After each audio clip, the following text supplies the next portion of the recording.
یا ایھا الذین آمنوا اذا قمتم الی الصلاۃ، اے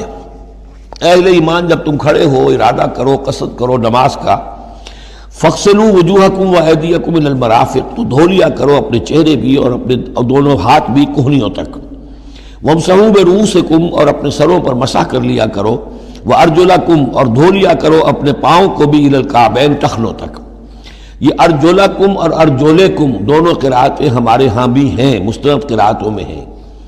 اہل تشیع جو ہے ویسے اس کو مستقل ارجلکم پڑھتے ہیں، اور ان کے نزدیک یہ مسح کے ساتھ ہے، وامسحوا برؤوسکم وارجلکم، مسح کر لیا کرو اپنے سروں پر بھی اور پیروں پر بھی۔ لیکن یہ کہ ہمارے اہل سنت کے نزدیک یہ ارجلکم ہے، اور اس میں چونکہ الی الکعبین کا آ گیا اضافہ، اگر صرف مسح ہوتا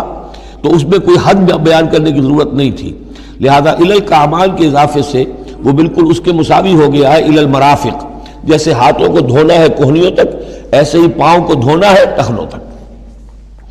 وَإِن كُنتُمْ جُنُبًا فَاطَّهَّرُوا، اور اگر تم حالت جنابت میں ہو تو پھر تم اور زیادہ پاکی حاصل کرو، یعنی غسل کرو، پورے جسم کا غسل کرو۔ وَإِن كُنتُمْ مَرْضَىٰ أَوْ عَلَىٰ سَفَرٍ، اور اگر تم بیمار ہو یا سفر پر ہو، اور جاء أَحَدٌ مِّنكُم مِّنَ الْغَائِطِ، یا کوئی تم میں سے کسی نشیبی جگہ سے ہو کر آئے، عام طور پر قضاء حاجت کے لیے لوگ نشیبی جگہوں پر جاتے تھے، اور لامستم النساء، یا تم نے عورتوں سے مقاربت کی ہو، فلم تجدوا ماء، اور تم نہ پاؤ پانی، فتیمموا صعیدا طیبا، تو ارادہ کرو پاک مٹی کا، فامسحوا بوجوہکم وایدیکم منہ، تو اس سے اپنے چہروں اور ہاتھوں کو مل لو۔ ما یرید اللہ لیجعل علیکم من حرج، اللہ یہ نہیں چاہتا کہ تم پر کوئی تنگی کرے، پانی نہیں ہے تو مٹی سے، ولکن یرید لیطہرکم، لیکن یہ ضرور چاہتا ہے کہ وہ تمہیں پاک کرے، ولیتم نعمتہ علیکم، اور تم پر اپنی نعمت کا اتمام فرمائے، لعلکم تشکرون، تاکہ تم شکر کا حق ادا کر سکو۔ واذکروا نعمت اللہ علیکم ومیثاقہ الذی واثقکم بہ، اب دیکھیے ایک میثاق وہ تھا کہ جو بنی اسرائیل سے لیا گیا، اب یہ میثاق اہل ایمان سے ہو رہا ہے۔ یہ سورت شروع ہوئی ہے یا ایھا الذین آمنوا سے، اور یاد رکھنا اپنے اس میثاق کو، اپنی اس نعمت کو جو تم پر ہوئی ہے اللہ کی طرف سے،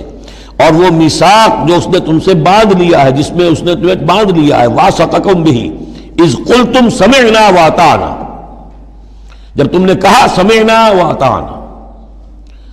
سورہ بقرہ کی آخری آیت کہاں ختم ہوئی تھی؟ سمعنا واطعنا، آخری سے پہلی غفرانک ربنا والیک المصیر۔ جو مسلمان بھی کہتا ہے سمعنا واطعنا، گویا کہ وہ ایک میثاق میں، ایک بہت گاہے معاہدے کے اندر اللہ کے ساتھ بندھ گیا، اب اسے اللہ کی شریعت کی پابندی کرنی ہے۔ وَاذْكُرُوا نِعْمَتَ اللَّهِ عَلَيْكُمْ وَمِيثَاقَهُ الَّذِي وَاثَقَكُمْ بِهِ إِذْ قُلْتُمْ سَمِعْنَا وَأَطَعْنَا وَاتَّقُوا اللَّهَ، اللہ کا تقوی اختیار کرو، ان اللہ علیم بذات الصدور، یقیناً اللہ تعالیٰ جو سینوں کے اندر چیزیں پنہاں ہیں